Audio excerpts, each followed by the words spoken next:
BRR local news కి స్వాగతం.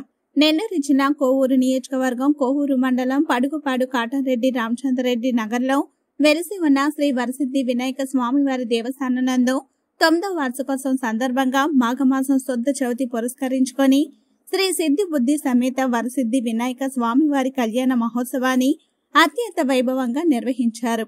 ముందుగా స్వామి అమ్మవారిని పరిమళ పుష్పాలతో స్వర్ణ ఆభరణాలతో చూడ చక్కగా అందంగా అలంకరించి వేద పండితుల చేతుల మీదుగా కంకణ ధారణ, యజ్ఞోపధారణ, జీలకర్ర బెల్లం, మాంగళ్య ధారణ, ముత్యాల తలంబరాలతో శాస్త్రవేత్తంగా స్వామి అమ్మవారి కళ్యాణాన్ని కన్నులు విన్నులుగా నిర్వహించి కర్పూర హారతులు ఇచ్చారు. భక్తులు విశిష్ట సంఖ్యలో పాల్గొని స్వామివారి కళ్యాణాన్ని కన్నులారా తిలకించారు. అనంతరం తీర్థ ప్రసాదాలు సేకరించారు.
సంప్రదతే